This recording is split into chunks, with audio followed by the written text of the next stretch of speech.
구약의 이사야서는 전체가 66장으로 이루어진 긴 책이며 6장에서 언급되듯 남유다의 우시야 왕이 죽던 해, 그러니까 BC 739년 예언자 이사야가 소명을 바꿔서 기록된 것으로 전하여집니다. 학자들은 역사 비평과 문체 등을 연구하여서 세 개의 저작이 하나의 형태의 책으로 묶여진 것이라는 주장을 대부분의 정설로 받아들이고 있습니다. 제1 이사야, 제2 이사야, 제3 이사야인데요. 이러한 구분은 세 명의 저자와 각기 다른 연대기적 배경이 있다는 것을 전제로 합니다. 간략히 설명하자면 1장부터 39장까지를 원저작자인 제1 이사야의 책으로 보고 있는데, 남유다의 타락과 심판 예고, 심판의 성취인 아수르의 침략과 히스기야 왕의 돌이킴, 그리고 하나님의 구원이라는 내용을 담고 있죠. 제2 이사야는 40장에서 55장까지인데 남유다가 바벨론에 의해서 멸망당하고 남은 자들이 바벨론으로 끌려가서 포로기를 살아가는 정황을 담고 있습니다. 제3 이사야는 바벨론 포로에서 돌아온 이들이 새로운 비전을 붙들고 열방의 제사장 나라가 되기 위해서 결단해야 한다는 내용으로 이루어져 있습니다.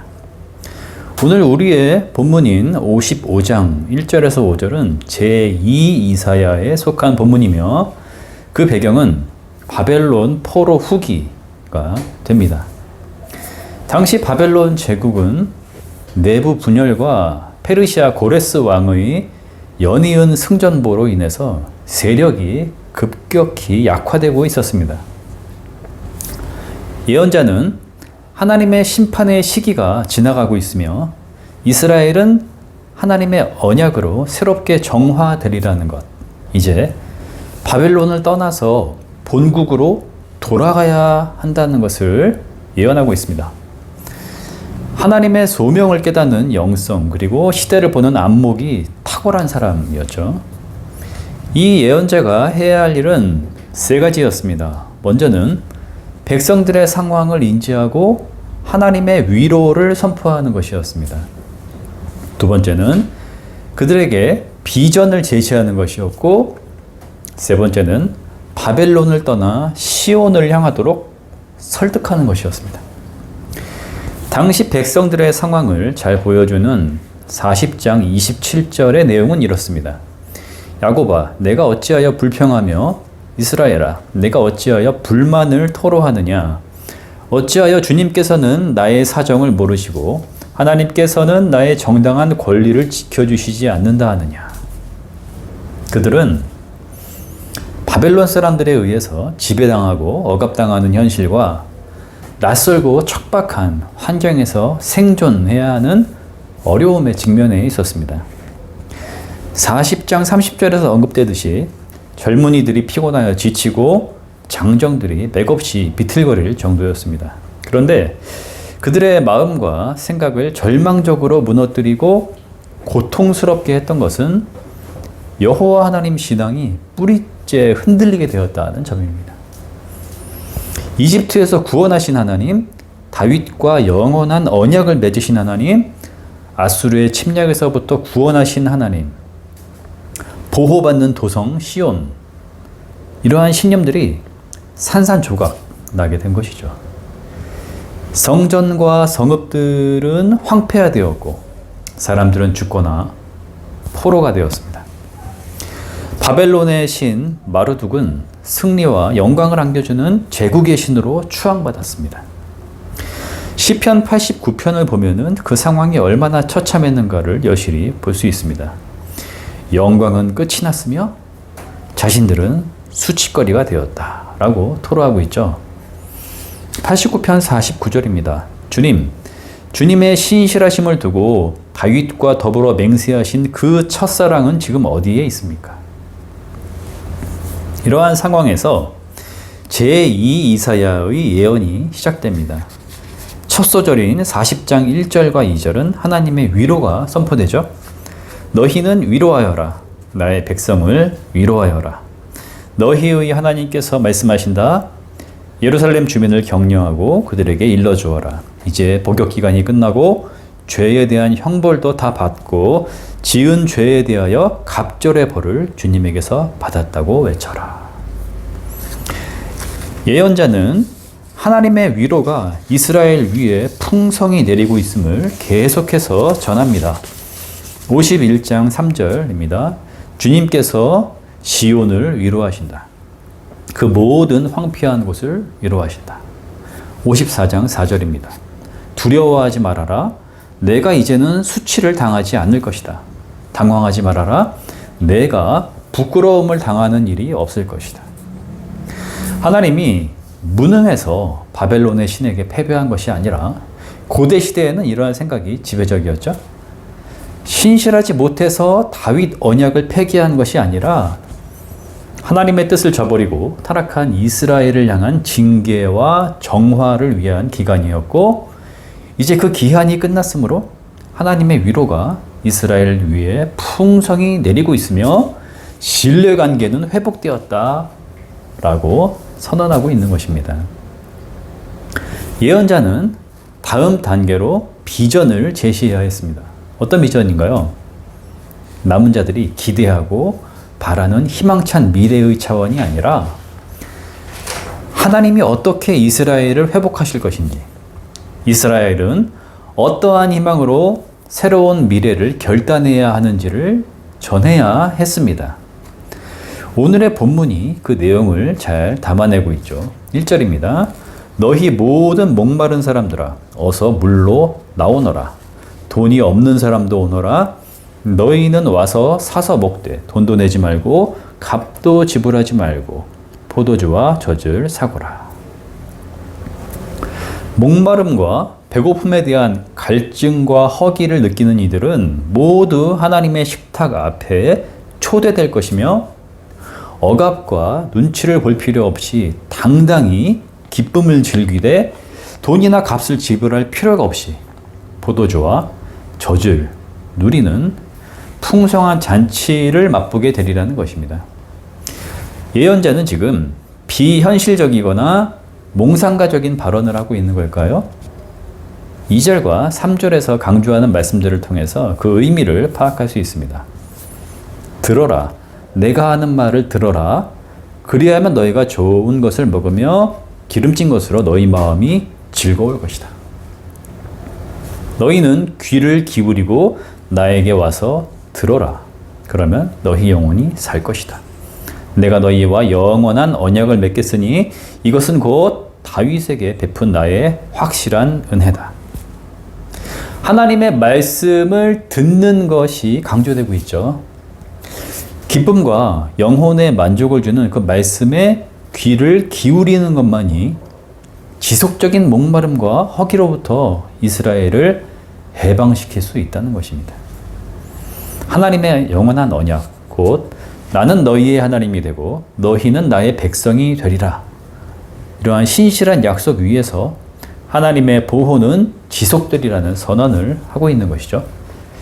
세 번째 단계는 설득입니다. 바벨론을 떠나 시온으로 돌아갈 준비를 하고 결단을 하라는 것이었죠. 페르시아 고레스 왕의 승승장구로 바벨론의 멸망은 촌각에 달려있는 상태였습니다. 그러나 바벨론은 여전히 제국이었고 그들의 포로 생활이 대략 70년이었음을 감안할 때에 그동안 일구어왔던 정착지에서의 기반과 환경을 내려놓고 어떤 상태인지 알 수 없는 고국을 향하여 짐을 싸야 한다는 건 결코 쉬운 일이 아니었을 것입니다. 운명과 미래를 걸어야 하는 문제였죠. 그들은 포로의 신분으로 와서 지배와 억압을 받았지만 노예 상태처럼 인권이 말살된 것이 아니라 어느 정도의 자치권을 부여받고 경제적인 활동을 하면서 삶의 자리를 일구었을 것입니다. 그들 중에는 바벨론이 결코 망하지 않으리라는 생각에 빠진 이들이 있었을 것이고, 고레스 왕의 좋은 평판을 기대하면서 계속 머물고자 했던 이들도 있었을 것입니다. 반면 고국으로 돌아가면 아무런 기반도 없는데 뭘 하겠느냐 라면서 마음을 접은 이들도 있었을 것이고, 여기서도 아무것도 없으니 기왕이면 고국에라도 돌아가 보자 라는 생각을 하는 이들도 있었을 것입니다. 저마다의 다양한 이해관계가 뒤섞인 상황에서 예언자는 고국으로 돌아가는 길이 안전할 것이며, 이스라엘을 향하신 하나님의 영원한 구원과 영원한 사랑을 붙들라 라고 권면하고 있습니다. 52장 11절과 12절이죠. 너희는 떠나거라. 그곳에서 떠나 나오너라. 부정한 것을 만지지 말아라. 그 가운데서 나오너라. 주님의 그릇을 운반하는 사람들아, 너희는 스스로 정결하게 하여라. 그러나 이제는 주님께서 너희 앞에 가시며 이스라엘의 하나님께서 너희 뒤를 지켜주시니 너희가 나올 때에 황급히 나오지 않아도 되며 도망치듯 달아나지 않아도 된다. 예언자는 돌아가는 길뿐만이 아니라 이미 시온과 예루살렘에 하나님이 계신다라고 선언합니다. 40장 8절과 9절입니다. 풀은 마르고 꽃은 시드나 우리 하나님의 말씀은 영원히 서 있다. 좋은 소식을 전하는 시온아, 어서 높은 산으로 올라가거라. 아름다운 소식을 전하는 예루살렘아, 너의 목소리를 힘껏 높여라. 두려워하지 말고 소리를 높여라. 유다의 성읍들에게 여기에 너희의 하나님이 계신다 하고 말하여라. 이처럼 하나님의 위로와 보호하심이라는 설득에도 불구하고 여전히 두려움에 빠져 있는 이들을 향하여 예언자는 비통한 심정을 담아서 51장 12절에서 강한 어조로 권면하기도 합니다. 너희를 위로하는 이는 나, 바로 내가 아니냐. 그런데 죽을 인간을 두려워하며 한갓 풀에 지나지 않는 사람의 아들을 두려워하는 너는 누구냐? 바벨론은 곧 패망하였고 고레스 왕은 칙령을 내려서 포로들을 고국으로 돌아갈 수 있게 하였습니다. 예언자의 위로와 비전, 설득에 힘입은 이들은 마음을 결단하고 고국으로 돌아오게 되죠. 물론 많은 이들이 바벨론에서 페르시아로 넘어간 정착지에 그대로 남아 있었습니다. 그들의 상황이 에스더서의 배경이 되는 거죠. 40장에서 55장을 기록한 이 예언자는 앞선 제1 이사야의 정신을 계승한 관점과 다윗 언약에 관한 특별한 관점을 가지고 있었음을 보게 되는데요. 과거 BC 7세기 유다의 폐역과 하나님의 아수르를 통한 심판의 과정에서 이스라엘의 돌이킴과 죄로부터의 떠남이 하나님의 구원으로 이어졌듯이 바벨론을 통한 하나님의 심판이 지나간 자리에서 이스라엘의 돌이킴과 죄로부터의 떠남이라는 그 결단이 필요하고 지금도 여전히 필요하고 하나님의 구원을 기대해야 한다는 관점을 제시하고 있습니다. 그리고 오늘의 본문인 55장 3절에서 언급되고 있는 내가 너희와 영원한 언약을 맺겠으니 이것은 곧 다윗에게 베푼 나의 확실한 은혜다. 여기에 담겨있는 새로운 언약의 내용입니다. 즉 고난받는 종, 예수 그리스도 메시아 사상이죠. 하나님이 영원히 이스라엘과 함께 하시고 지키시는 언약, 다윗 언약의 신실함은 새로운 정치적 왕의 출현으로 이루어지는 것이 아니라 강한 왕국을 이룸으로써 가능해지는 것이 아니라 53장에서 언급되는 고난받는 종을 통해 드러나게 되리라는 것입니다. 주님의 능력은 멸시받고 고난을 당하는 종, 우리를 대신해 슬픔과 형벌을 당하시는 도살장으로 향하는 어린 양과 같으신 종을 통해 나타나게 될 것인데 그분은 고난을 당하고 난 뒤 생명의 빛을 보게 될 것이고 그분으로 인해 많은 사람들의 죄가 속함을 받게 될 것이다. 입니다. 고국으로 돌아온 이스라엘은 세월이 지나면서 이전의 패역한 모습으로 되돌아갔고 귀환 후에 지었던 학계 성전은 안티오쿠스 에피파네스 4세의 폭정에 시달리게 되면서 불결한 이방 제사가 드려지는 수모까지 겪게 되죠. 얼마 지나지 않아 이스라엘은 로마의 식민 지배 상태로 떨어지게 됩니다.